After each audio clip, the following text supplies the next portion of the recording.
স্বাগত দর্শক, ৭১ জার্নালে আপনাদের সাথে আছি আমি তানিয়া রহমান। সংবাদ পর্যালোচনার বিষয় ভিত্তিক নিয়মিত এই অনুষ্ঠানে আমরা খবরের নানা বিষয় নিয়ে বিশ্লেষণ করে থাকি। পত্রপত্রিকা, টেলিভিশন, ডিজিটাল মিডিয়া ও নিউজ পোর্টালে যেসব খবর শিরোনাম হয়ে থাকে তা আমরা জানিয়ে দিই। সেই খবরের সাথে যুক্ত মানুষদের আমরা সংযুক্ত করি আমাদের আলোচনা টেবিলে। আমাদের স্টুডিও এবং অনলাইনে সংযুক্ত থাকা অতিথিরা সেসব খবরের গভীরে ঢোকেন। আজও আমাদের সাথে আছেন ঢাকা সাংবাদিক ইউনিয়নের সাবেক সাধারণ সম্পাদক সর্দার ফরিদ আহমেদ এবং অনলাইনে পুরো সময় জুড়ে অতিথি হিসেবে আছেন ঢাকা বিশ্ববিদ্যালয়ের অধ্যাপক সাব্বির আহমেদ। আপনাদের দুজনকেই আসলে স্বাগত জানাই ৭১ জার্নালে এবং পুরোটা সময় জুড়েই আপনারা আমাদের সাথে আছেন। নানা বিষয় নিয়ে আলোচনা হবে এবং দর্শক একই সাথে অন্যান্য বিষয় নিয়েও এক পর্যায়ে অন্যান্য অতিথিরাও যুক্ত হবেন। অল্প অল্প করে আসলে আলোচনায় আসছে। সেই আলোচনার মধ্যে সবার আগে সেটি হচ্ছে যে পিআর পদ্ধতি নিয়ে নির্বাচনের বিষয়টি। দর্শক, আমরা সেই খবরটি নিয়ে আলোচনা করতে চাই একটু বিস্তারিতভাবে। রাজনৈতিক দলের নেতারাও যুক্ত হবেন, তাদের মতামত নিশ্চয়ই আমরা শুনবো। আর দুজন অতিথি তো আমাদের সাথে আছেনই। দর্শক, আমরা রাজনৈতিক দলগুলোর মতামত শুনছিলাম, পক্ষে বিপক্ষে নানা রকম যুক্তি। আমাদের সাথে এরই মধ্যে যুক্ত হয়েছেন শেখ ফজলুল করিম মারুফ, কেন্দ্রীয় প্রচার এবং দাওয়া সম্পাদক, ইসলামী আন্দোলন বাংলাদেশের, এবং একই সাথে আরেকজন অতিথিও যুক্ত হবেন কিছুক্ষণের মধ্যে আশা করি, কামরুজ্জামান রতন হয়েছেনও তিনি আমাদের সাথে, সমাজ কল্যাণ বিষয়ক সম্পাদক, কেন্দ্রীয় বিএনপির।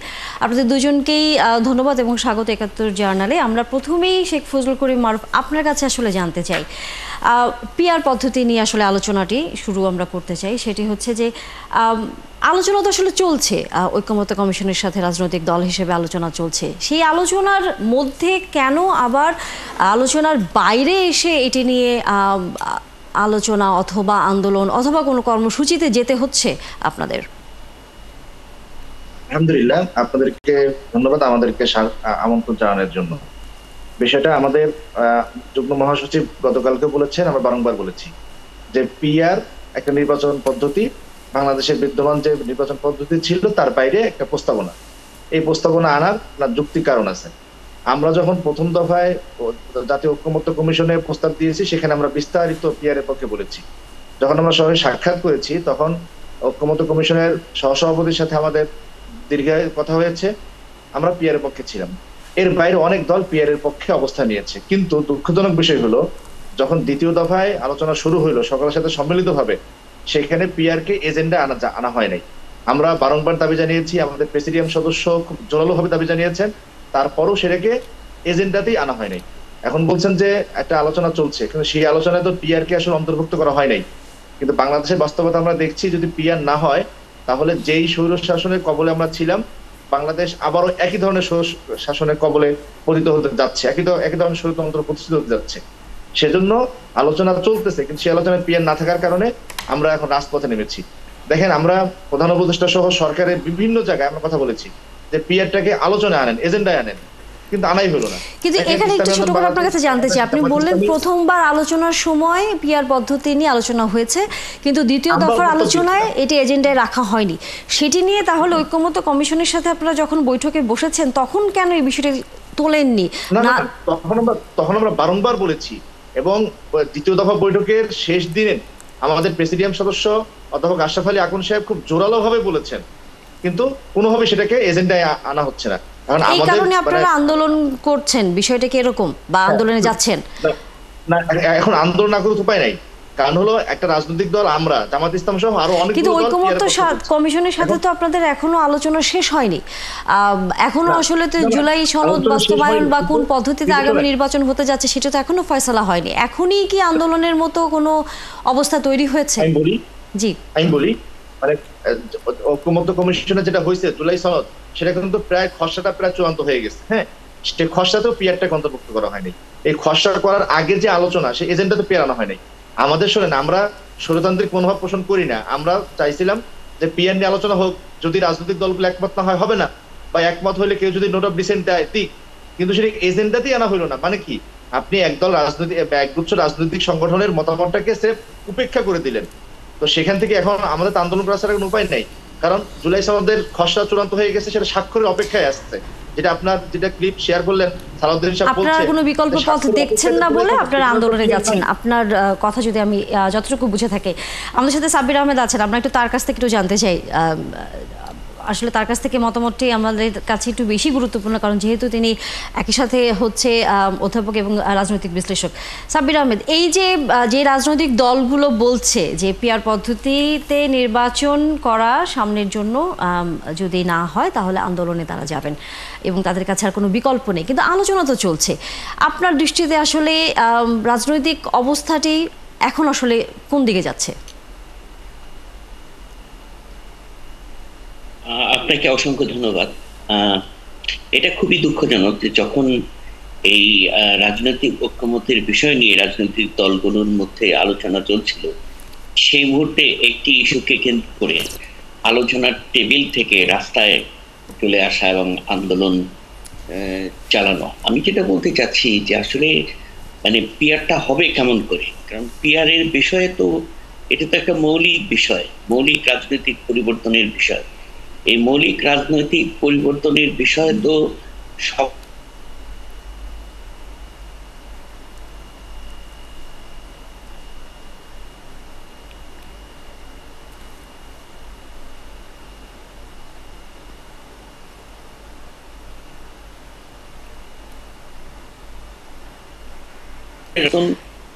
করাটা তো ডিফিকাল্ট এই অর্থে যে ধরেন সব দল, এটা তো শুধু এই ইসলামিক দলগুলো নয় যারা কখনো ক্ষমতায় যায়নি।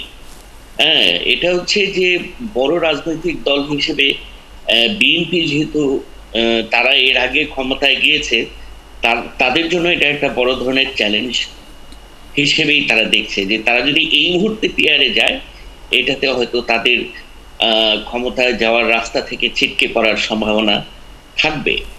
সুতরাং এইটা তো এই এই জায়গাটা তো মানে বড় দল হিসেবে বিএনপি এইভাবেই জিনিসটাকে দেখবে। সুতরাং এই মুহূর্তে এটা নিয়ে রাজনৈতিক দলগুলোর মধ্যে ঐক্যমতের জটিলতা থেকে বেরিয়ে আসার জন্য আমার মনে হয় যে অন্ততপক্ষে এই নির্বাচন পর্যন্ত অপেক্ষা করা উচিত, এবং এই নির্বাচন হওয়ার পরে আমার মনে হয় ইসলামী রাজনৈতিক দলগুলোর সেই সুযোগ আছে পিআর নিয়ে রাজনৈতিক আন্দোলন করার, পিআর নিয়ে তাদের ভাবার সুযোগ আছে। এবং আমি বিশ্বাস করি যে আজকে যারা আন্দোলনে যাচ্ছেন তারা এই সংসদে তারা যথেষ্ট আসন পাবেন এবং আসন পেয়ে তারা সংসদে তাদের ভয়েস রেজ করতে পারবেন। তা আমি মনে করি যে আমাদের সামনে যেহেতু আর 4-5 মাস আছে একটা নির্বাচনের দিকে সকলেরই মনোযোগ দেওয়াটা আমার মনে হয় জাতীয় স্বার্থে প্রয়োজন বলে আমি মনে করি। এবং এটি এই মুহূর্তে আপনার আলোচনার টেবিল থেকে আন্দোলনের জায়গায় যাওয়াটা আমাদের সামনে গণতন্ত্রের দিকে যাত্রা পথকে কণ্টকাকীর্ণ করে তুলতে পারে। এটা করে আমার যে উদ্দেশ্য নিয়ে জুলাই আন্দোলন হয়েছিল সেই উদ্দেশ্য বেহাত হতে পারে। আপনি আছেন আমাদের সাথে, আলোচনা আসলে চলবে। সদর ফরিদ আহমেদ, আপনার কাছে একটু আসতে চাই। সেটি হচ্ছে যে একজন অতিথি এবং একই সাথে যারা আসলে দাবি করছেন পিআর নিয়ে তাদেরও বক্তব্য শুনলেন। আপনার দৃষ্টিতে কি মনে হচ্ছে, সবার প্রথম জানতে চাই, পিআর পদ্ধতিটা সাধারণ মানুষের কাছে আসলে রাজনৈতিক দলগুলো পরিষ্কার করতে পেরেছে কিনা, এবং এখনই আসলে এই পদ্ধতি বাস্তবায়ন বা এই পদ্ধতিতে নির্বাচন হওয়ার যে আন্দোলনের কথা বলছেন বিভিন্ন রাজনৈতিক দল, সেই প্রেক্ষাপট আসলে তৈরি হয়েছে কিনা? ধন্যবাদ। প্রথম কথা হলো যেটা যারা পিআর চাচ্ছেন তাদের একটা বড় ব্যর্থতা হলো তারা জাতীয় ঐক্যমত্য কমিশনের পিআর বিষয়টা আলোচনার টেবিলে উঠাতে পারেননি। এটা হলো তাদের ব্যর্থতা। তারা কেন উঠাতে পারেননি, এতদিন ধরে আলোচনা হচ্ছে, মাসের পর মাস, তারা ওয়াক আউটও করতে পারতেন যে এটা আলোচনা না আসলে আমরা আলোচনা থাকবো না। কিন্তু আমরা লক্ষ্য করলাম তারা আলোচনা আসছে কিন্তু পিআর নিয়ে কোনো আলোচনা হচ্ছে না। এটা হলো একটা দিক, এটা তাদের ব্যর্থতা। আরেকটা বিষয়, রাজনৈতিক নানান কৌশল থাকে। পিআর যারা চাচ্ছেন তাদের ধারণা যে ভোটের যে রেশিওটা হবে তারা ভালো আসন পাবে। এবং আপনি যেটা বলছেন যে পিআর জনগণ বুঝে না, আসলে এই জিনিসটা বোধহয় ঠিক নয়। কে বুঝে না যখন কেউ প্রশ্ন উঠায়, সেটা আমার ব্যক্তিগত আপত্তিরও আছে। কারণ আমার আপনার হাঁটুর বয়স, সেটা তুলনা আমার আপনার চেয়ে অনেক বিষয় অনেক বেশি জানে। আর আপনি দেখবেন যে গ্রামে একটি যে ছেলেটা মাত্র ইন্টারমিডিয়েট পাস করেছে, সে সোশ্যাল মিডিয়ার বদৌলতে অথবা ইন্টারনেটের বদৌলতে সব কিছু জেনে বসে আছে।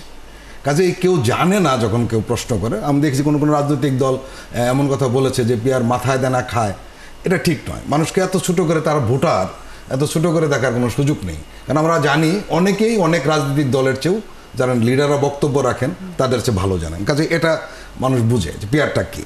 প্রশ্নটা যেটা হলো পিআর আমাদের দেশে আসলে কতটুকু প্রযোজ্য এই মুহূর্তে।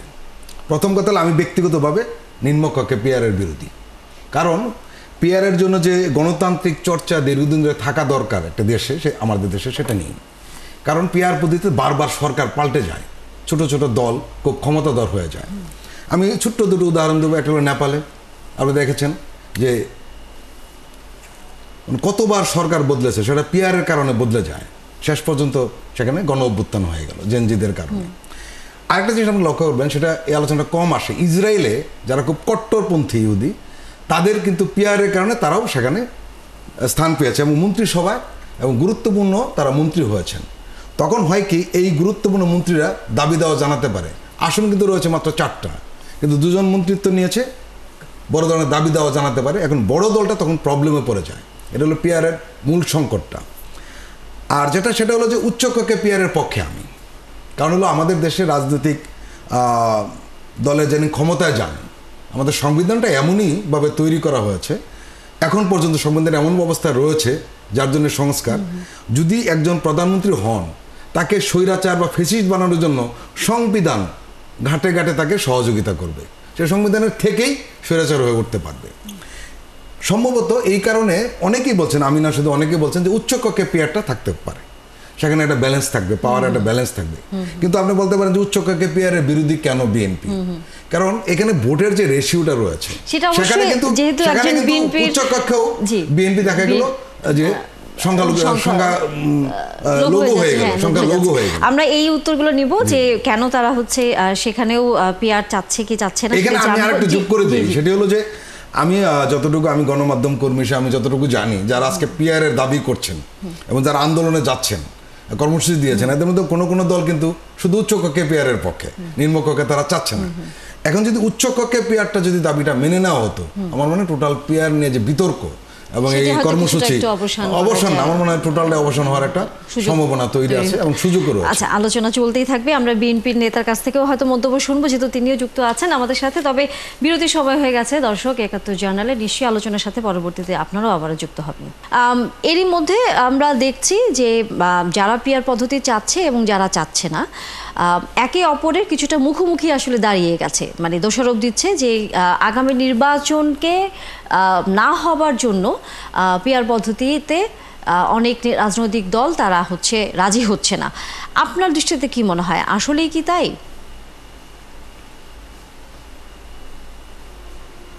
না, দেখুন, এটা ঠিক যে পিআর পদ্ধতি নিয়ে একটা রাজনৈতিক অনিশ্চয়তা তৈরি হয়েছে এবং আমি আমার আস্থা আছে যে রাজনৈতিক দলগুলোর উপর, যারা এই জুলাই আন্দোলনের প্রধান স্টেক হোল্ডার, তারা এই আন্দোলনে অংশগ্রহণ করেছে এবং তাদের অনেকেই প্রাণ দিয়েছে, তারা কিন্তু ফ্যাসিবাদ থেকে গণতন্ত্রে উত্তরণের জন্যই এই আন্দোলনে অংশ নিয়েছে।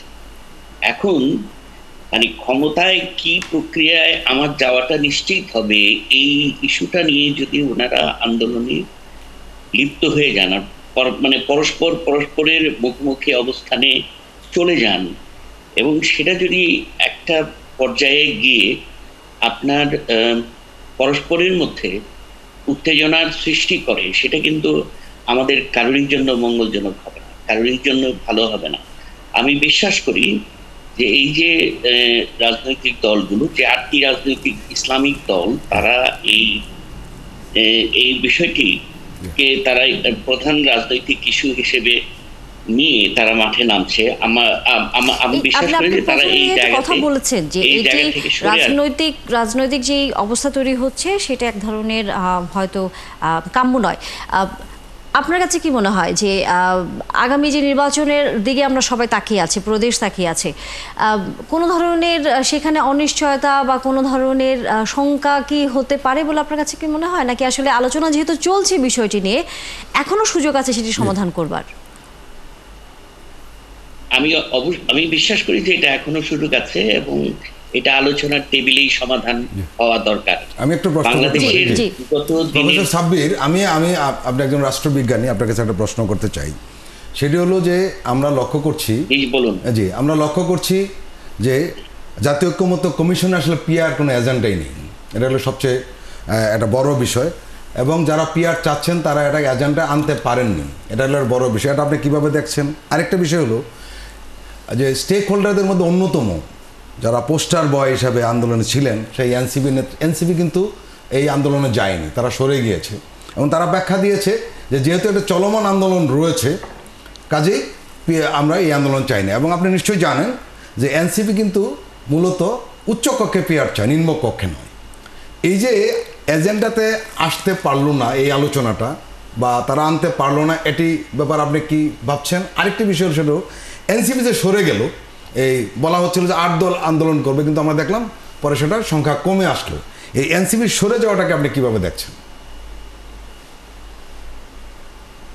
এটা আপনি ঠিকই বলেছেন যে এই বিষয়টি আলোচনায় থাকা উচিত ছিল, আলোচনার এজেন্ডাতে উচিত ছিল। কোনো অবস্থাতেই যে আলোচনার ধারাবাহিকতাটা অব্যাহত রয়েছে, সেই আলোচনার ধারাবাহিকতাটা অব্যাহত থাকা প্রয়োজন ছিল বলে আমি মনে করি। আমি এটা আপনার আলোচনা থেকে বা আমি আজকের ইয়ে থেকে বুঝতে আমি জানতাম না যে আসলে এটা এজেন্ডায় প্রথম দিকে ছিল, পরে এজেন্ডায় রাখা হয়নি। তো স্বাভাবিকভাবে যারা এই আলোচনায় অংশগ্রহণ করছে তাদের মধ্যে একটা ডিপ্রাইভেশনের বোধ তো তৈরি হবে, এবং সেটা থেকেই তাদের মধ্যে সেই বিচ্ছিন্নতার ফিলিংস তৈরি হবে। তো আমি বিশ্বাস করি যে এটা আলোচনা হবে ঐক্যমত্য কমিশনে, এবং এটা আলোচনার মাধ্যমে সমাধান হবে। তবে এনসিপির বিষয় দেখুন, এটা তো রাজনীতির বিষয়। রাজনীতিতে অনেকের অনেক রকম আলাদা আলাদা স্বার্থ থাকতেই পারে। হয়তো এনসিপির বিবেচনায় তারা দেখেছে যে এই মুহূর্তে এটা নিয়ে তারা যদি এই 8 দলের সাথে ঐক্যবদ্ধ হয়, তারা হয়তো তাদের নিজেদের রাজনৈতিক স্বার্থ বিবেচনায় এই ঐক্যবদ্ধ অবস্থান থেকে সরে গেছে, হয়তো তারা অন্যভাবে চিন্তা করছে বিষয়টা। আপনি যে আশাবাদটা করছেন, আসলে আমরাও সবাই কম বেশি আসলে আশাবাদ রাখতে চাই যে আলোচনা টেবিলে বিষয়টা সমাধান হবে। কারণ যেমন রতন, যেহেতু আপনি যুক্ত হচ্ছেন আমাদের সাথে, যে বিষয়টি এখন আসলে সবার সামনে বারবারই আসছে, বা যারা আন্দোলন করবেন বলে এর মধ্যে ঘোষণা দিয়েছেন, সেটি হচ্ছে জাতীয় ঐক্যমত্য কমিশনের আলোচনায় টেবিলে হচ্ছে এই পিআর পদ্ধতি দ্বিতীয় দফায় রাখা হয়নি। এটাকে তারা অনেকটা তাদের যে মতামত প্রকাশের একটি জায়গাকে তারা প্রতিবন্ধকতা মনে করছে, যার জন্য তারা আন্দোলনে যাবে, আলোচনাও করবে, তারা আন্দোলনও করবে। একই সাথে তারা বলছেন যেহেতু আপনারা পিআর পদ্ধতির বিরোধী অবস্থানে আছেন, তার জন্য অনেকটা অভিযোগের দিন আপনাদের দিকে, যে বিএনপি চায় না পিআর পদ্ধতিতে আগামী নির্বাচনটা হোক বা নির্বাচনের পদ্ধতির কোনো পরিবর্তন হোক। আপনার কাছে এই বিষয়ে প্রথমে একটু মন্তব্য শুনে নিতে চাই। আপনাদের আলোচনার মধ্যে যে জিনিসটা বেরিয়ে আসছে সেটা হলো যে আন্দোলনের যে ডাকটা দিল রাজপথে, এটা তো আলোচনার টেবিলে এটার সমাধান হওয়ার কথা। তা আন্দোলনের যে ডাকটা দিল এটা কার বিরুদ্ধে?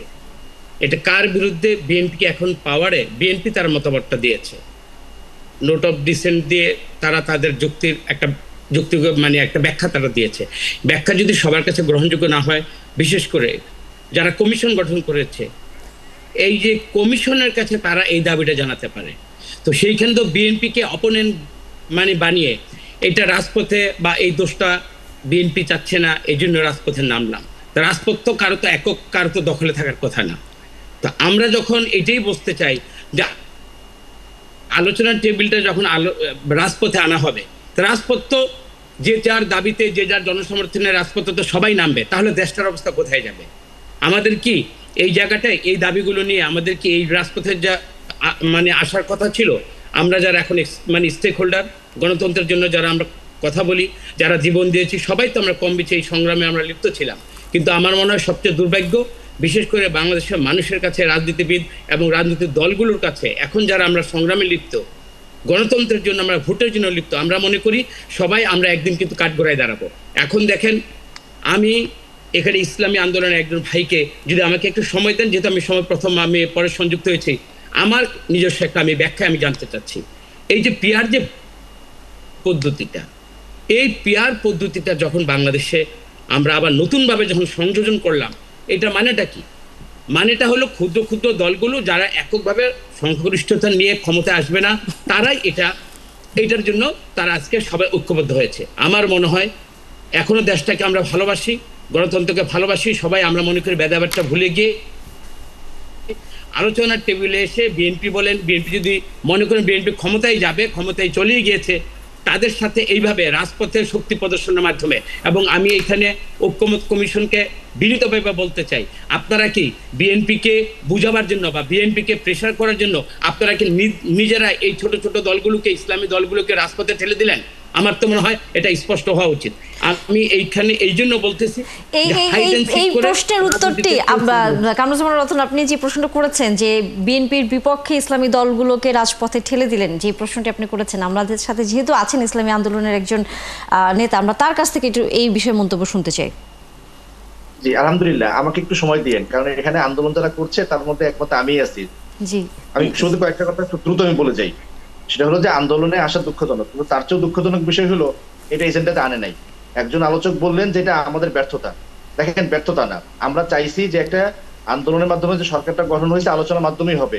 আমরা শেষ দিন পর্যন্ত দেখতে চাইছি, শেষ দিন পর্যন্ত দেখে যখন দেখছি হচ্ছেই না, তখন মাত্র আমরা আন্দোলনে গিয়েছি। এটা আমাদের ব্যর্থতা না, বরং বলতে পারেন এটা আমাদের সহনশীলতা এবং ঐক্যমত্য কমিশনের প্রতি আমাদের শ্রদ্ধা। কিন্তু যখন দেখলাম যে খসড়া চূড়ান্ত হয়ে গেছে, সেখানেও নাই, তখন আমাদেরকে রাজপথে যেতে হয়েছে। এখানে একটা কথা বারবার বলেন, ছোট দল, ক্ষুদ্র দল, এটা বলে আসলে কি বোঝাতে চান? সাম্য, মানবিক মর্যাদা, সামাজিক ন্যায় বিচার। তো মানবিক মর্যাদা, একজন মানুষেরও কি আপনার মর্যাদাকে মূল্যায়ন করবেন না? তো ছোট দল, ক্ষুদ্র দল, এটা বলে মানে মানবিক মর্যাদাকে নষ্ট করার কোনো কারণ নাই এবং নিজেদেরকে আহামরি বড় মনে করার কোনো কারণ নাই।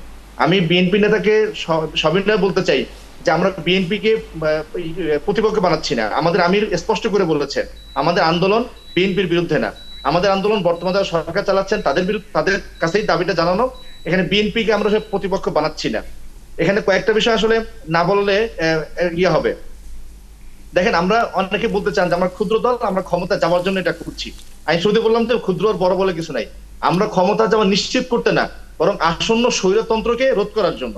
কারণ আপনারা জানেন বাংলাদেশের যে সিস্টেমেটিক যে অবস্থা যেটা ছিল, যে কারণে হাসিনা স্বৈরাচার হয়েছিল, একটাও কি পরিবর্তন করা গেছে?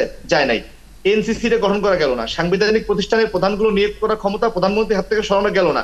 তো বাংলাদেশের রাজনৈতিক সংস্কৃতি এটা এখন যথার্থ হয় নাই। বিএনপি এত বড় দল, এত গণতন্ত্র করছে, কিন্তু বিএনপি কি একটা থানাতেও, একটা জেলাতেও কি তারা এই মানে জনমতে তাদের দলীয় ভোটারদের ভোট নিয়ে কমিটি করতে পেরেছে? পারে নাই। তো কোথাও যখন গণতন্ত্র নাই, তখন গণতন্ত্র হবে সেটার উপর আপনি কি করে ছেড়ে দিই? সেজন্য এমন একটা সিস্টেম করা উচিত যে সিস্টেমে কেউ এককভাবে স্বৈরতন্ত্র হবে না। এখানে আমাদেরকে আলোচক নেপালের কথা বললেন, আমি বলবো যদি নেপালের কথা বলেন তাহলে বাংলাদেশের মানুষকে অসম্মান করা হয়। আমরা 1947-এ রাজনৈতিক বোঝাপড়ার মাধ্যমে স্বাধীন হয়েছি। 47 থেকে 71 একটা দীর্ঘ রাজনৈতিক সংগ্রাম বোঝাপড়ার মধ্য দিয়ে গিয়েছি এবং এর 71 পর 54 বছর। এখনো যদি কেউ মনে করেন যে আমাদের রাজনৈতিক পরিপক্কতা আসে নাই, তাহলে আর কত বছরে আমাদের রাজনৈতিক পরিপক্কতা আসবে? তাহলে আমরা মনে করি যে নেপালের সাথে আমাদের অবস্থান তুলনীয় না, আমাদের রাজনৈতিক পরিপক্কতা অনেক বেশি। ছোট ছোট পাওয়ারফুল হয়েছে, ছোট ছোট দলকে পাওয়ারফুল ক্ষতিটা কি? আমরা বাংলাদেশে কি আমি আপনার কাছে একটা বিষয় জানতে চাইবো। হ্যাঁ মারুফ ভাই, একটা বিষয় জানতে চাইবো আপনার কাছে, সেটি হলো যে এই ঐক্যমত্য কমিশনের সঙ্গে দীর্ঘ সময় ধরে, মারুফ সাহেব শুনছেন আপনি?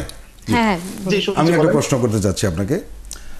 ঐক্যমত্য কমিশনের সঙ্গে দীর্ঘদিন ধরে আলোচনা হচ্ছে এবং একটা এজেন্ডাতে নেই পিআর বিষয়টা, কিন্তু আপনারা অন্যান্য বিষয়ে যে সমস্ত আলোচনা করেছেন, গণমাধ্যম কর্মী হিসেবে আমরা এই আলোচনাটা খুব কাছ থেকে দেখার চেষ্টা করি, কিন্তু সেখানে পিআর নিয়ে খুব জোরালো কোনো মিটিং আলোচনা হয়েছে আমার জানা নেই। আপনারা ওয়ার্ক আউট করতে পারতেন যে পিআর, আমি শেষ করি, আপনারা ওয়ার্ক আউট করতে পারতেন যে পিআর নিয়ে যদি আলোচনা না হয় তো আমরা আলোচনায় থাকবো না, আপনারা সেটা করেননি। কিন্তু ওয়ার্ক আউটের চেয়ে বড় আন্দোলনে আপনারা গিয়েছেন, এই কারণে প্রশ্ন উঠেছে। দ্বিতীয় যেটা হলো সেটি হলো আপনি প্রশ্ন করেছেন যে আসলে সংস্কার যে প্রশ্নটা এসছে, রাজনৈতিক দলের সংস্কার কথা কেউ বলেনি।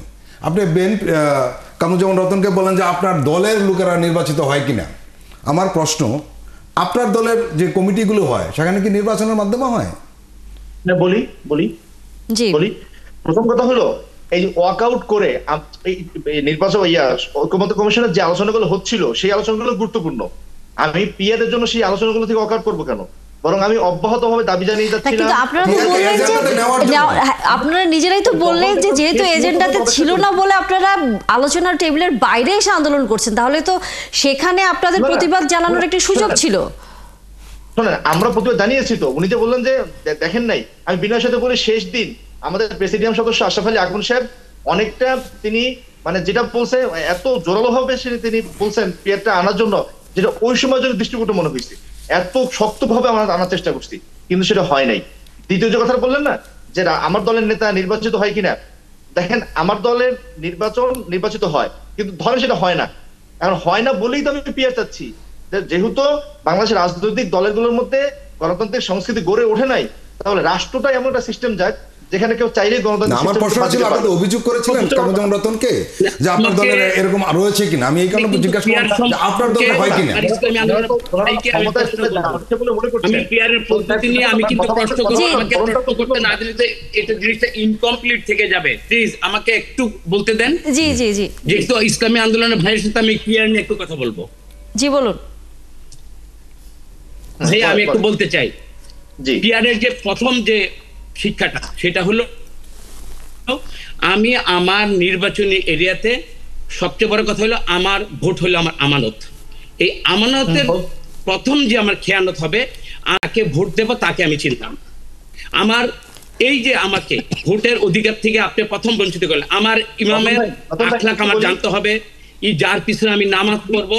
নো, আমাকে আমার বলতে দেন, আমাকে বলতে দেন। পিয়ার থেকে যেটা আমার হবে, আমি মার্কাতে ভোট দেব, আমি ব্যক্তিকে চিনলাম না। অথবা আমার ইসলামে কখনই ইমামকে যদি আমি ইমাম মানি, যদি আমি মসজিদে নামাজি পড়বো ইমামই মানবো, যদি তার আমল আখলাকে আমি তাকে যদি আমি না বিচার বিশ্লেষণ করতে পারি, তার পিছনে আমার নামাজটাই তো আমার জায়েজ হবে না। আমার মনে হয় আমি ভোট দিলাম এক জায়গায়, ঢাকায় আমি ভোট দিলাম, রংপুর থেকে আপনি পিয়ার পদ্ধতিতে আপনি তাকে আমার প্রতিনিধি করে আনলেন, অথচ এইখানে আমি আমার যে ইমাম মানলাম, যাকে ইমাম মানলাম, ওই ইমামের আখলাকি ইমামের যে জিম্মাদারি, ওই জিম্মাদারি ইমাম যুগ নেই। এটা বলতে দেন, আমি আপনাকে বিনয়ের সাথে বলবো, আপনি একজন প্রবীণ রাজনীতিবিদ, আমার চেয়ে বয়সে বড়, কিন্তু আপনি প্রথম যে প্রশ্নটা করছেন না যে আমি এখানে ইসলামী ব্যাখ্যায় যাচ্ছি, আমি এখানে রাজনীতিবিদ হিসাবে কথা বলছি না, ওটাই বলতেছি, আমি ইমামের ওইটাই বলি ভাই, জিম্মাদারি আমি জানতে চাচ্ছি, আমি যাকে ভোটটা দিলাম আমার মানত, আমি ওইটার জিম্মাদারি চাচ্ছি। আমি বিনয়ের সাথে বলি, আপনি পিয়ারটা জানেন না ভাই। পিয়ারে ক্লোজ সিস্টেম আছে, ওপেন সিস্টেম আছে, মানে কে কে নির্বাচিত হবে সেটা আগে থেকে বলা থাকে। ফলে আপনি যে বলছেন না যে আপনি জানেন না আপনার নেতাকে, এটা পিয়ারে হয় না। পিয়ারে জানা যায় যে আপনার নেতাকে। দ্বিতীয়ত বিষয় বললেন না যে আপনার এলাকার নেতাকে ঢাকায় ভোট দেবেন আর এমপি হবে সন্দ্বীপে, আসলে তা না। পিয়ারের অনেকগুলো সিস্টেম আছে, যদি জেলা ভিত্তিক পিয়ার করেন, যেটা তুরস্কে আছে, তাহলে আপনার নেতা আপনার জেলাতেই থাকবে ভাই। ফলে আমি বলবো যে পিয়ার নিয়ে আরেকটু ডিটেলস পড়াশোনা করেন এবং জানাশোনা করেন। আমার মনে হয় বাংলাদেশে পিয়ারের চেয়ে ভালো পদ্ধতি এবং স্বৈরতন্ত্রকে রোধ করার জন্য পিয়ারের চেয়ে ভালো কোনো পদ্ধতি হয় না বাংলাদেশে। আপনি আমাকে ওকে, আমার যদি ঘাটতি থেকে পড়াশোনা আমি করব, তো এই পিয়ার নিয়ে তো আপনি দেখেন 96 বা 97টা দেশে পিয়ার পদ্ধতি আছে। পিয়ার পদ্ধতি নিয়েও বিভিন্ন, এইখানে কিন্তু ক্যাটাগরিক্যালি বিভিন্ন দেশে বিভিন্নভাবে ক্যাটাগরি হয়। বাংলাদেশের মতো জায়গায় যেখানে আমরা সিল মেরে আমরা ভোটটা দিব, এইখানে আমাদের সুনির্দিষ্ট একটা সুযোগ ছিল। এইখানে পিয়ার পদ্ধতিতে বাংলাদেশে আপনি বলেছেন আমাদের বিভিন্ন জায়গায় আমাদের সংগঠনের কোনো ডাইরেক্ট ভোট নেই, আমাদের তো সংগঠন আছে, সংগঠন থাকতে পারে বা নিয়মের ব্যর্থ থাকতে পারে। আর আপনাদের কি মনে করেন সারা বাংলাদেশে আপনাদের ওই সংগঠনটা আছে যে এখানে গিয়ে মানুষের ওই সংগঠনের উপর ভিত্তি করে আপনি পিয়ারের যদি আমাকে ক্লাস আমাকে যদি ব্যর্থ হন, তাহলে 11 কোটি মানুষকে আপনি বুঝাবেন কিভাবে আপনি সফল হবেন? আমাকে বুঝাইতে ব্যর্থ হন।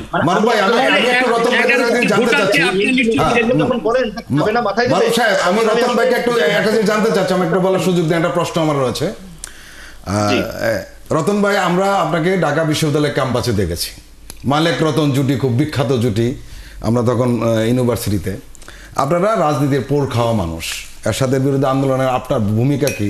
আমি নিজে ব্যক্তিগতভাবে প্রত্যক্ষদর্শী, কার কাছে শোনা গল্প নয়। প্রশ্নটা হলো যেটা, সেটি হলো যে এটা একটা সমাধান হওয়া দরকার।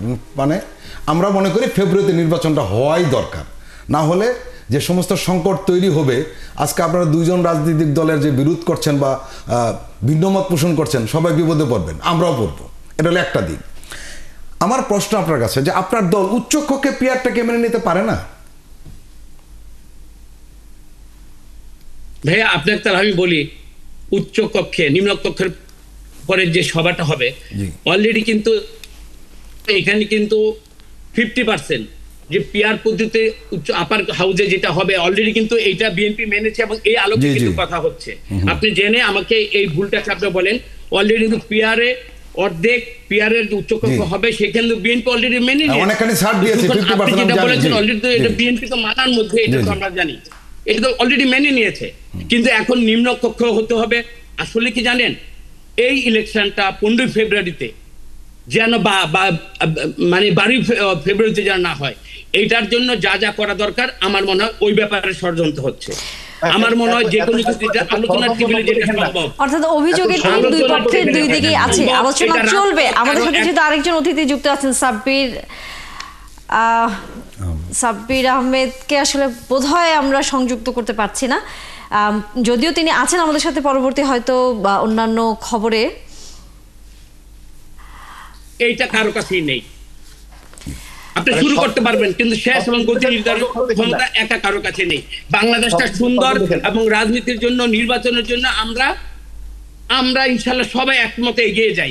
নিশ্চয়ই আমরা আসলে এই কোন পদ্ধতিতে আগামী নির্বাচন হতে যাচ্ছে সেটি নিয়ে আলোচনা অবশ্যই চলবে এবং একটি সমাধান আসবে। যেহেতু আলোচনা চলছে ঐক্যমত্য কমিশনের সাথে আপনাদের এবং একই সাথে আমরাও আসলে তাকিয়ে আছি সামনের নির্বাচনটি যাতে সুষ্ঠু হয় সেই জন্য। অসংখ্য ধন্যবাদ আমাদের সাথে শেখ ফজলুল করিম মারুফ এবং একই সাথে কামরুজ্জামান রতন, আপনাদের দুজনকে আলোচনা আসলে এখানে শেষ করতে হচ্ছে। দর্শক 71 জার্নালে আলোচনা শেষ করতে হচ্ছে এই পর্বের এই মুহূর্তে। এপিআর নিয়ে আলোচনা হয়তো আগামীতে আরও চলবে, তবে বিরতি নিতে হচ্ছে। বিরতির পর আরও অন্যান্য বিষয় নিয়ে আমাদের সাথে অতিথিরা যুক্ত হবেন, আপনারাও নিশ্চয়ই থাকবেন। ধন্যবাদ দর্শক 71 জার্নালে আমাদের সাথে থাকার জন্য। পিআর পদ্ধতি নিয়ে আলোচনা হচ্ছিল। সাব্বির আহমেদ, আপনি যেহেতু এখন যুক্ত হয়েছেন, কিছুক্ষণ আগের আলোচনায় হয়তো আমরা আপনাকে আসলে সংযুক্ত করতে পারিনি। আলোচনাটা শেষ করতে চাই ছোট করে, যদি আপনার মন্তব্য আসলে নেই যে এই ধরনের আলোচনা আমরা দুই পক্ষের মধ্যে দেখছিলাম, পাল্টাপাল্টি অভিযোগ এবং নির্বাচন সামনে যাতে বাধাগ্রস্ত হয় সেরকম এক ধরনের অভিযোগ বিভিন্ন দলগুলো দিচ্ছে। সবকিছু মিলে আপনার কাছে দুই পক্ষের আলোচনা নিশ্চয়ই আপনি শুনেছেন, আপনার কাছে কি মনে হচ্ছে এখনই আসলে সমাধান বা আসছে না, সামনের দিনগুলোতে আসলে আদৌ আসবে কিনা? আমি মনে করি এটা সমাধান হয়ে যাবে। এই মুহূর্তে ইসলামপন্থী দলগুলো তো সংগঠিত হয়েছে, তারা 8টি দল একত্রে সংগঠিত হয়েছে।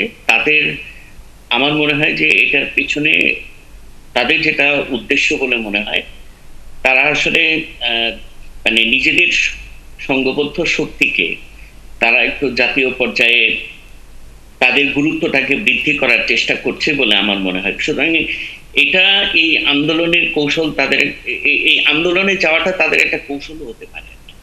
আপনি এটা কৌশল হিসেবে দেখছেন আসলে, এবং এখনই সেরকম কোন অবস্থা হয়নি যেটা নিয়ে আসলে আগামী নির্বাচনে কোনো ধরনের।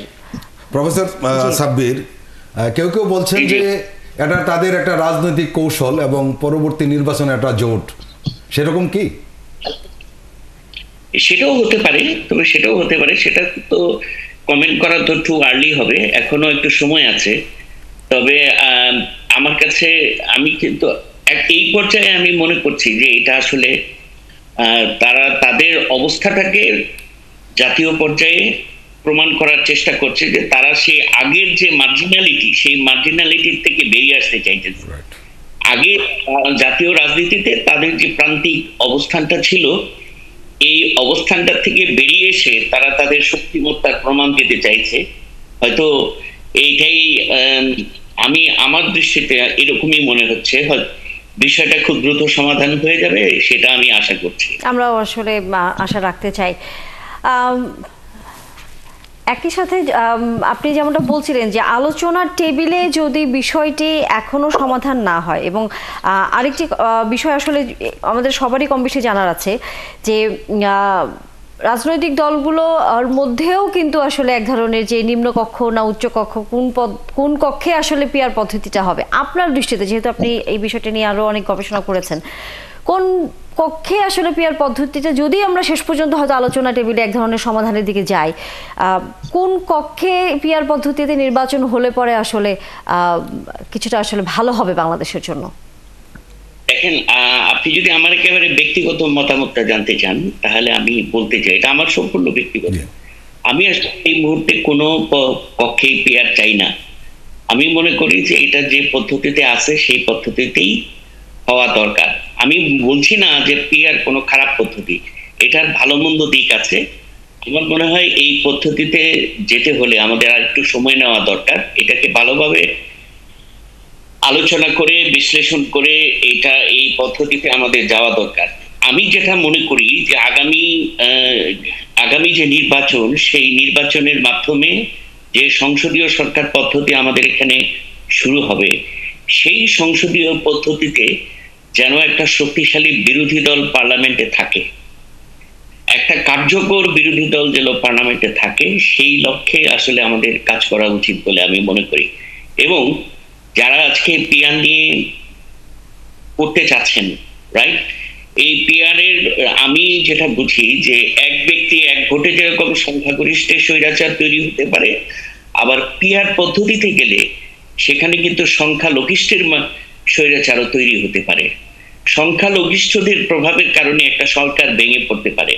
সুতরাং আমার কাছে যেটা মনে হয়, আমি যেভাবে দেখি যে এটা আপনি পেন্ডিং রাখুন, এটা আপনার আলোচনার টেবিলে রাখুন, ভবিষ্যতের আলোচনার জন্য রাখুন।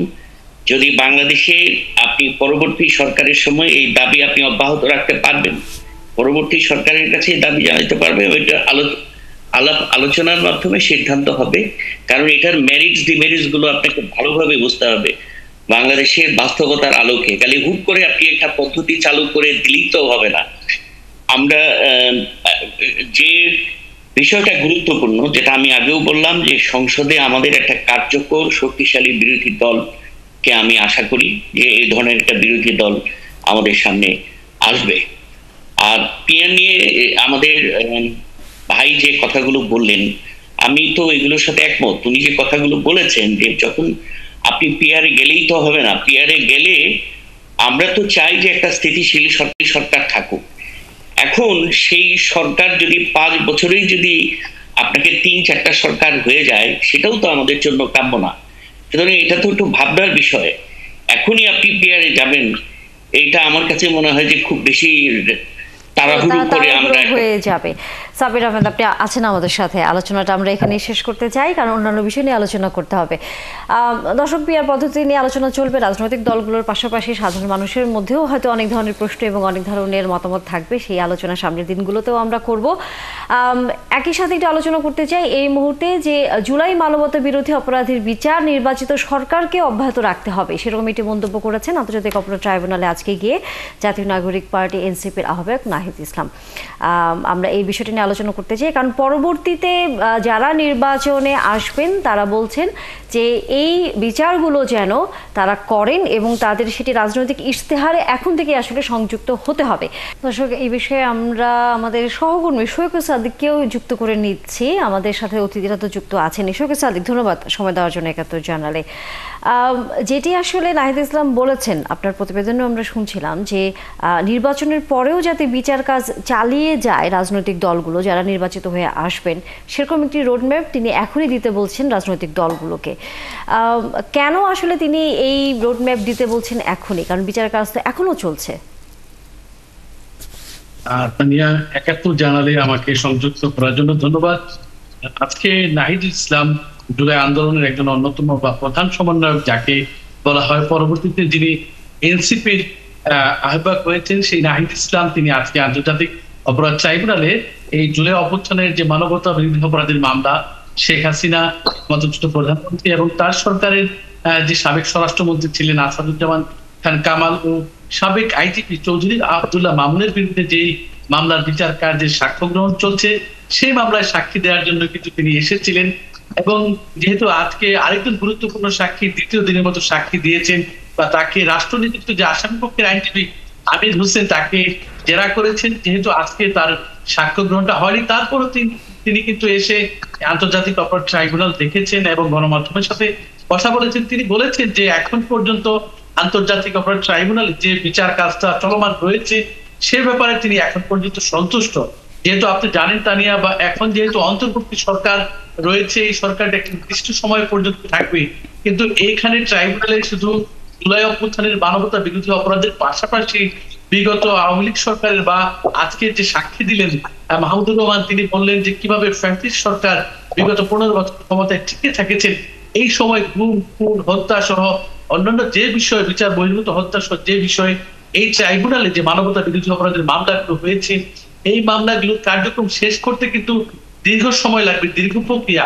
এই জন্য জনাব নাহিদ ইসলাম বলেছেন যাতে পরবর্তী যারা নির্বাচিত সরকার আসে তাদের মধ্যে যাতে একটা কমিটমেন্ট থাকে, তারা এসে যাতে এই বিচার কার্যক্রমটা অব্যাহত রাখেন, যাতে এই বিচার কার্যক্রম বাধাগ্রস্ত না হয়, বা এখন যারা অন্তর্বর্তী সরকারে রয়েছেন তারাও যাতে প্রতিশ্রুতি দেন বা তারাও যাতে নির্বাচনী যে ইস্তাহারগুলো থাকবেন সেখানে তারা যাতে উল্লেখ করেন যে আগামীতে যারা নির্বাচিত হয়ে আসবেন তারা এই আন্তর্জাতিক অপরাধ ট্রাইব্যুনালের এই যে বিচার কাজ সেটি যেন আসলে চালিয়ে যান। সৈকত সাদিক, অনেক ধন্যবাদ, আপনার মাধ্যমে আমরা এই বিষয়ে সর্বশেষ খবর একটু জানছিলাম। আছেন আমাদের সাথে সাব্বির আহমেদ, আপনার কাছে এই বিষয়টা জানতে চাই, সেটি হচ্ছে যে এই যে রাজনৈতিক দল শঙ্কা করছে বা তারা একটা মতামত দিয়েছে যে এই বিচার কাজ যেন যাই নির্বাচিত হয়ে আসুক না কেন তারা যেন চালিয়ে যান, আপনার কাছে কি মনে হয় যে অতীতে আসলে আমরা দেখেছি নানা রকম ঘটনায় বা নানা রকম আইনি প্রক্রিয়ার কারণে বিচারের এই ধরনের কাজগুলো আসলে শেষ মুহূর্তে শেষ হয় না, বা নানা ফাঁকফোকরের আইনের ফাঁকফোকর দিয়ে আসলে অপরাধীরা বেরিয়ে যান। অনেকটা কি সেই আশঙ্কা থেকে কি এক ধরনের মন্তব্য করেছেন নাহিদ ইসলাম, আপনার কাছে কি মনে হয়? আপনাকে ধন্যবাদ। আমি জনাব সৈকত মাহমুদের বক্তব্য শুনলাম, আমি মনে করি যে তিনি যথার্থই বলেছেন যে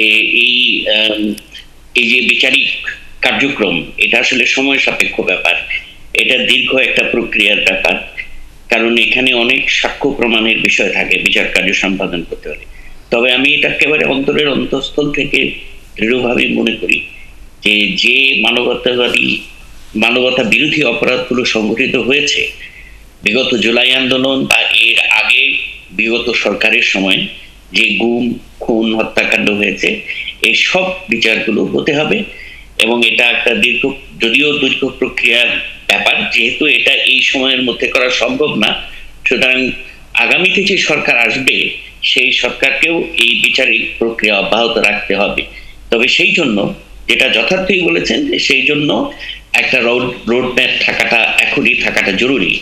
এবং আমি বিশ্বাস করি যে এই বর্তমান সরকার, অন্তর্বর্তীকালীন সরকার এই বিষয়টিকে একটা সর্বোচ্চ অগ্রাধিকার দিয়ে এই রোড ম্যাপটিও তারা করে যাবেন, যাতে বিচারিক প্রক্রিয়াটা মানুষ বুঝতে পারে যে ওই নির্দিষ্ট সময়ের মধ্যে এই কাজটা সম্পন্ন হবে।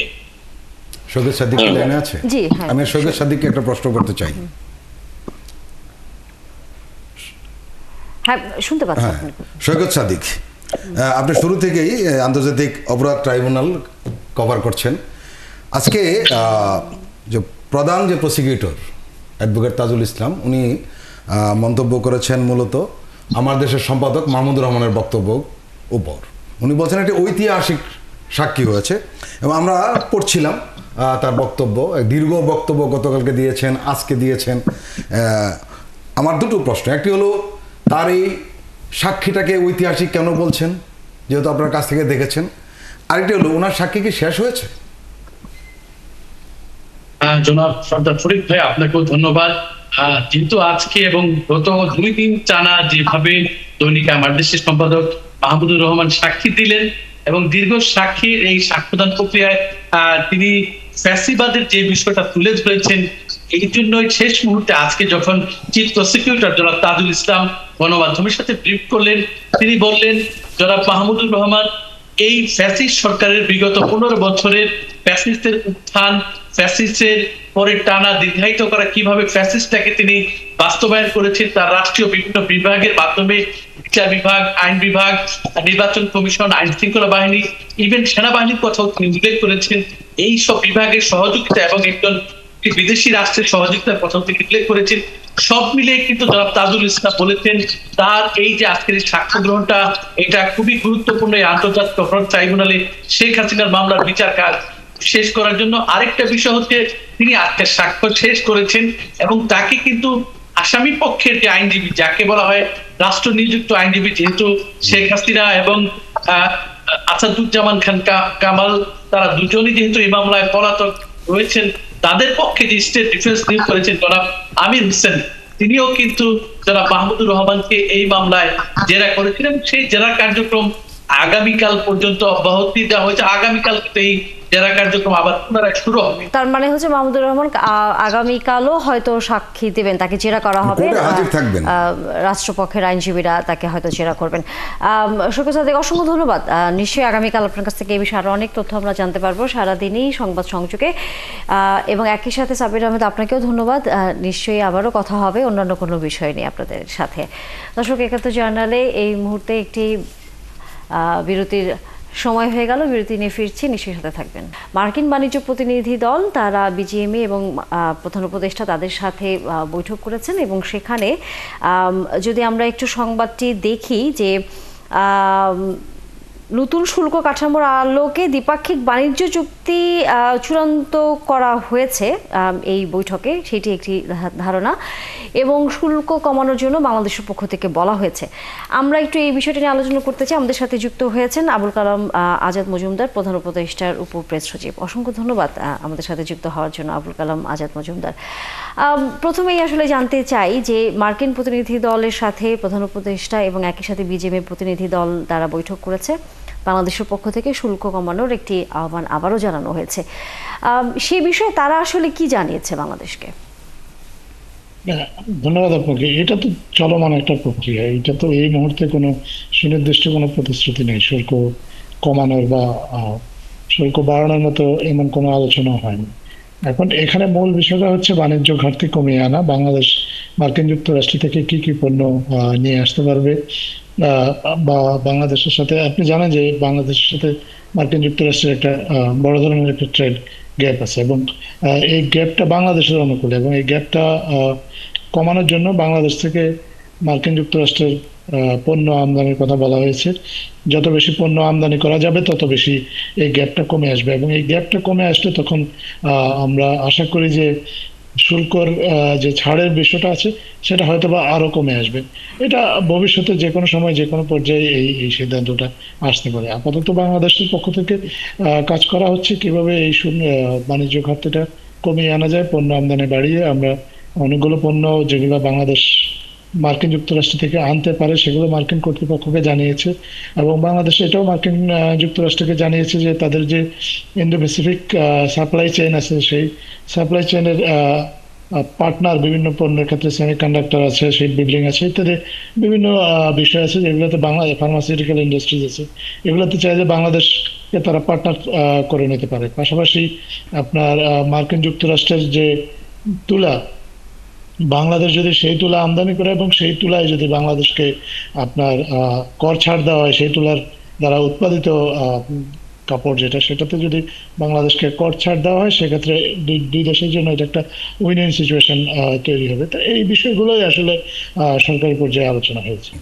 আজাদ মজুমদার, আমি আপনার কাছে একটা জিনিস জানতে চাইব, সেটি হলো সরকার তো কিছু জিনিস আমদানি করে, ঠিক আছে, কিন্তু আমরা লক্ষ্য করছি এই সরকার কি ব্যবসায়ীদের সঙ্গেও আমেরিকার প্রতিনিধিদের সম্পর্ক তৈরি করে দিচ্ছে বলে একটা আমরা খবর পাচ্ছি, যাতে তারাও আমদানি করে, যাতে শুল্কটা কমে। কিন্তু এখানে একটা প্রশ্ন হচ্ছে কৃষি পণ্য নিয়ে, যে কৃষি পণ্য আমদানিতে আমাদের দেশের কৃষকরা কোনো সংকটে পড়বে কিনা।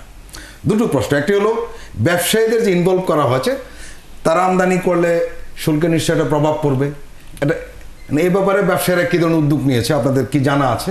আর এটা হলো কৃষি পণ্য বিষয়। ধন্যবাদ।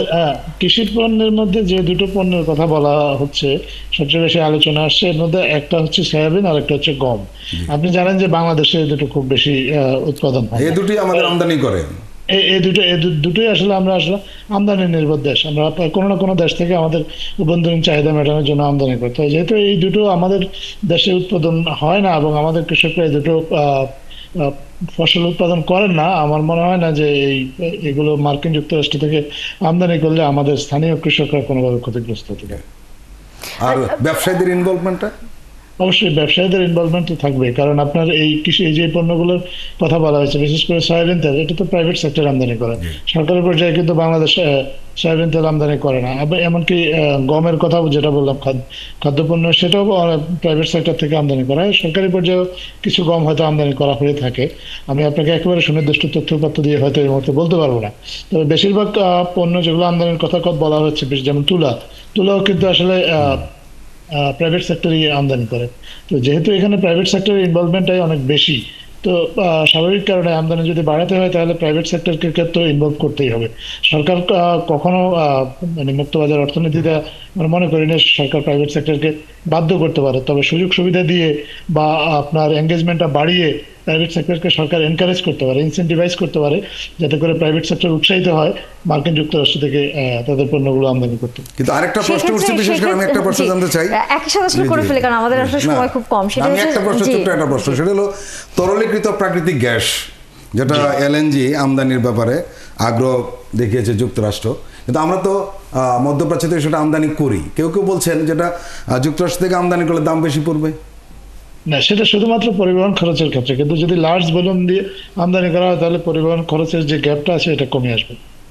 যেসব পণ্য আমরা মার্কিন যুক্তরাষ্ট্র থেকে আমদানি করবার হয়তো যে প্রক্রিয়ার মধ্যে আছে, তাতে আমাদের বাজারে আসলে সেটার প্রভাবটা কি, সেটা কি নিয়ন্ত্রণ করা যাবে কিনা? আমাদের বাজারে এটা প্রভাব ফেলবে না, কারণ আমরা যে পণ্যগুলো আমদানি করবো এই পণ্যগুলো তো আমাদের বাজারে উৎপাদনও হয় না। আমাদের বাজার থেকে আমরা এটা আমাদের বাজারে সবসময় এটা আমদানিকৃত পণ্য হিসেবেই এগুলো আসে, কোনো না কোনো দেশ থেকে কিন্তু আমরা আমদানি করি। এখন আমরা যদি দেশটা পরিবর্তন করি দেশের বাণিজ্যিক স্বার্থে, কিংবা আমরা যদি এক্ষেত্রে যদি অন্য ক্ষেত্রে আমরা যদি বাণিজ্যিক সুবিধা পাই, তাহলে আমরা গম ব্রাজিলের পরিবর্তে আমরা চাইলেই আমরা মার্কিন যুক্তরাষ্ট্র থেকে আনতে পারি। এটাতে আমাদের অভ্যন্তরীণ বাজারে কোনো হেরফের হবে না, কারণ আমাদেরকে এই পণ্যটা কোনো না কোনো দেশ থেকে আমদানি করতেই হবে। আমরা আসলে সেই আশকে রাখতে চাই যে, কারণ আমাদের দেশের যেটা প্রচলন, কোনো একটা কিছু আমদানি করে নিয়ে আসলে অন্যান্য পণ্যের দাম এমনিতেই বেড়ে যায়, কারণ সেটাও তখন চলে যায় আমদানিকৃত পণ্যের তালিকায়। সেরকম যাতে আসলে না হয়, আমরা সেরকমই আসলে বাজার পরিস্থিতি দেখতে চাই। আলোচনা একেবারে শেষের দিকে, সেটি হচ্ছে খেলা নিয়ে একটু আলোচনা আমরা করব, কারণ নানা খবরের ভিড়ে বলা যায় একটু স্বস্তি আমাদেরকে আসলেই দেয়, সেটি হচ্ছে খেলা। তখন আসলে আমরা সবাই এক হয়ে যাই, এবং এই আলোচনাগুলোর মাঝেই আমরা জানতে পেরেছি যে এশিয়া কাপে বাংলাদেশ 8 উইকেটে আফগানিস্তানকে হারিয়েছে, 8 রানে হারিয়েছে। প্রথমত এটি বাংলাদেশের জন্য এশিয়া কাপে টিকে থাকার বলা যায় একটা আশা আমরা আসলে দেখতে পাই, কিন্তু যেই দলটি আসলে খেলছে সেটি নিয়ে নানা ধরনের প্রশ্ন আছে। আপনার কাছে কি মনে হয়? একজন আমার কাছেও মনে হয় আজকে বাংলাদেশ খুবই লাকি। আপনি বাংলাদেশের একাদশটা যদি দেখেন, এখানে আফগানিস্তানের বোলিং অ্যাটাকের কথা বিবেচনা করে একটা এক্সট্রা প্রোটেকশন নেওয়া হয়েছিল, একজন বাড়তি ব্যাটসম্যান নেওয়া হয়েছিল, তাতে করে একজন বোলার কমে গিয়েছিল, এবং এই বোলার যে একজন কম নিয়ে খেলেছে বাংলাদেশ, তাতে করে সেই সংকটটা কিন্তু বাংলাদেশের খেলায় দেখা দিয়েছিল, এবং একটা পর্যায়ে পঞ্চম বোলারের অভাবে ম্যাচটা বাংলাদেশের প্রায় হাতছাড়া হয়ে যাচ্ছিল। আমরা ভাগ্যবান, খুব সময় মতো আমাদের রেগুলার বোলাররা দু একটা ব্রেক থ্রু এনে দিতে পেরেছেন, এবং যে কারণে বাংলাদেশ ম্যাচটা আজকে জিতেছে। এবং আজকে যদি আমরা পূর্ণ বোলিং শক্তি নিয়ে খেলতে পারতাম, আমার ধারণা বাংলাদেশ আরো বড় ব্যবধানে ম্যাচটা জিততে পারতো, কারণ আফগানিস্তানের ইতিহাস বলে আফগানিস্তান এশিয়ান দেশগুলোর বিপক্ষে কখনো 150 রানের বেশি রান চেস করতে পারেনি। সেটা আমাদের জন্য আসলে সুবিধাই হলো বলা যায়। যে একটা প্রশ্ন আমরা একটু করতে চাই, সেটা হলো শ্রীলঙ্কা আফগানিস্তানের ম্যাচের দিকে তাকিয়ে রয়েছে বাংলাদেশ, কি হবে? শ্রীলঙ্কা জিতলে বাংলাদেশের জন্য এটা সুবিধা হবে, কারণ সেক্ষেত্রে আপনার বাংলাদেশ সরাসরি কোয়ালিফাই করবে। আর যদি আফগানিস্তান জিতলে বাংলাদেশের সম্ভাবনা থাকবে, কিন্তু সেক্ষেত্রে আফগানিস্তানের জয়ের ব্যবধানটা অনেক বেশি হতে হবে। সেই হিসেবে করে আমরা আশা কি করতে পারি যে সামনে হয়তো বাংলাদেশ আমাদেরকে এখন আমাদের জন্য সবচেয়ে ভালো অপশন হচ্ছে শ্রীলঙ্কার জন্য প্রার্থনা করা। নিশ্চয়ই। অসংখ্য ধন্যবাদ আবুল কালাম আজাদ মজুমদার আমাদের সাথে যুক্ত হয়েছেন। নানা ধরনের বিষয়ের মাঝে খেলা নিয়ে একটু আলোচনা হয়ে গেল, আগামীতে আবারও নিশ্চয় অন্য কোনো বিষয় নিয়ে আলোচনা করবার সুযোগ হবে আপনার সাথে। সদস্য ফরিদ আহমেদ, আপনাকেও ধন্যবাদ, যুক্ত হয়েছেন। আগামীতে নিশ্চয়ই ৭১ জার্নাল আবারও অন্য কোনো বিষয় নিয়ে আপনার সাথে আমাদের দেখা হবে। ৭১ জার্নাল শেষ করতে হচ্ছে দর্শক, এতক্ষণ সাথে ছিলেন তার জন্য অসংখ্য ধন্যবাদ। দেখা হবে আবারও।